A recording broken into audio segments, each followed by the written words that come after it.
UP विधानसभा चुनाव में कांग्रेस के लिए दोहरी चुनौती खड़ी है। सूबे में प्रियंका गांधी लगातार आक्रामक रूप से सभी मुद्दों पर बोलती दिखाई देती हैं, लेकिन यूपी में कांग्रेस अकेले चुनाव लड़ने की बड़ी चुनौती होगी। और क्या चुनौती होगी, चलिए इस रिपोर्ट में देखिए।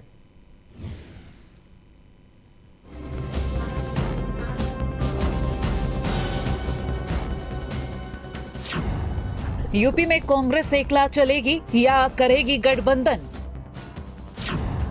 2022 विधानसभा चुनाव में कांग्रेस की बड़ी टेंशन। प्रियंका गांधी की साख दांव पर। क्या यूपी में कांग्रेस की पार हो पाएगी नाव? उत्तर प्रदेश में अगले साल होने वाले विधानसभा चुनाव को लेकर सियासी बिसात बिछने लगी है। जहां एक तरफ बीजेपी अपने संगठन को दुरुस्त करने के लिए मंथन में जुटी है, तो वहीं सपा छोटे छोटे दलों के साथ गठबंधन बनाने में जुटी है। लेकिन कांग्रेस पार्टी अभी भी कश्मकश में फंसी हुई है, क्योंकि यूपी विधानसभा चुनाव में कांग्रेस अभी तक ये तय नहीं कर पाई है कि वो यूपी में अकेले चुनावी मैदान में उतरेगी या फिर किसी के साथ गठबंधन करेगी।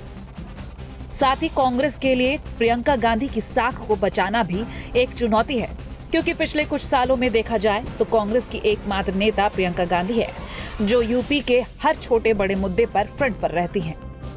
प्रियंका गांधी को कई मौकों पर लोगों से मिलते और उनके दुख सुख में शामिल होते देखा गया है। लिहाजा कांग्रेस के लिए एक बड़ी चुनौती होगी कि कैसे प्रियंका गांधी की छवि और लोकप्रियता को बचाए रखा जाए, क्योंकि 2022 के चुनाव में अगर पार्टी बेहतर नहीं कर पाई तो उसका सीधा असर प्रियंका गांधी की छवि पर पड़ेगा। ऐसे में कांग्रेस तय नहीं कर पा रही है कि वो अकेले या फिर गठबंधन के साथ चुनावी मैदान में उतरे। उत्तर प्रदेश में 2022 में विधानसभा चुनाव होने हैं। उससे पहले ही उत्तर प्रदेश में सियासी बिसात बिछाई जाना शुरू हो गया है। एक और जहां भारतीय जनता पार्टी लगातार तमाम बड़े संगठन के पदाधिकारियों के साथ बैठक कर रही है, तो दूसरी ओर हम अगर समाजवादी पार्टी की बात करें तो समाजवादी पार्टी के राष्ट्रीय अध्यक्ष अखिलेश यादव ने साफ तौर पर यह कहा है कि वो किसी भी बड़ी पार्टी के साथ गठबंधन नहीं करेंगे। ऐसे में अखिलेश यादव की भी निगाहें जो हैं वो छोटी पार्टियों पर टिकी हुई हैं।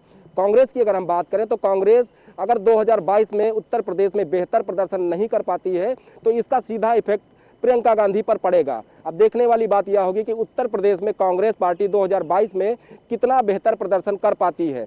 हाल ही में हुए 5 राज्यों के विधानसभा चुनाव में कांग्रेस का जो प्रदर्शन रहा है, वो कांग्रेस के लिए चिंता का सबब बन गया है, क्योंकि पश्चिम बंगाल, केरल और असम में कांग्रेस का प्रदर्शन कुछ खास नहीं रहा। ऐसे में कांग्रेस पर सत्ता में अपने दम पर वापसी का सपना छोड़कर हकीकत का सामना करने का दबाव पार्टी में बढ़ता जा रहा है। हालांकि पार्टी के नेताओं को भरोसा है कि कांग्रेस यूपी में अच्छा प्रदर्शन करेगी और बीजेपी को रोकने में कामयाब रहेगी। 2022 का चुनाव आदरणीय प्रियंका गांधी जी के नेतृत्व में होगा और हम लोग जमीन से लेकर के आगे की रणनीति पूर्णतः तैयार कर चुके हैं। जिस तरह से आपने देखा होगा, महिला सुरक्षा का मुद्दा हो, बेरोजगारी का मुद्दा हो या जो भी ज्वलंत मुद्दे हों, वो आदरणीय प्रियंका गांधी जी लगातार उठा रही हैं। हम लोग जमीन से लेकर के विधानसभा तक हर मुद्दे पर सरकार से लड़ाई लड़ रहे हैं। हमारा नेतृत्व लड़ाई लड़ रहा है और आने वाले समय में हम लोग 2022 में प्रियंका गांधी जी के नेतृत्व में सरकार बनाएंगे, क्योंकि आज की डेट में विकल्प के तौर पे सिर्फ और सिर्फ कांग्रेस पार्टी है। कोई भी तबका हो, कोई भी लोग हों, वो सिर्फ और सिर्फ कांग्रेस पार्टी की ओर देख रहे हैं। वहीं अगर राजनीतिक विश्लेषकों की माने तो 2022 के यूपी विधानसभा चुनाव में अगर कांग्रेस बीजेपी को पटखनी देना चाहती है तो क्षेत्रीय दलों के साथ मिलकर चुनाव लड़ना होगा। गठबंधन नहीं होता है तो सूबे में कांग्रेस के लिए सियासी राह आसान नहीं होगी, क्योंकि 2017 के विधानसभा चुनाव में सपा और कांग्रेस एक साथ चुनाव मैदान में थे। राहुल गांधी और अखिलेश यादव ने मिलकर कई तूफानी रैली भी की, लेकिन बीजेपी को रोकने में नाकाम रहे। इस बार तो अखिलेश यादव और मायावती ने साफ कर दिया है कि वो छोटे दलों के साथ गठबंधन करेंगे, बड़ी पार्टियों के साथ हाथ नहीं मिलाएंगे। हालांकि यूपी में बसपा और कांग्रेस 1996 में मिलकर चुनावी मैदान में उतर चुकी है। इसके बाद से दोनों पार्टियां साथ नहीं आई, लेकिन एक बार फिर से 2.5 दशक पुराने फॉर्मूले को आजमाया जा सकता है। जहां तक कांग्रेस की बात है, कांग्रेस के पास कुछ खास खोने के लिए नहीं है। कांग्रेस की पिछली बार कितने 7 विधायक चुन करके आए थे।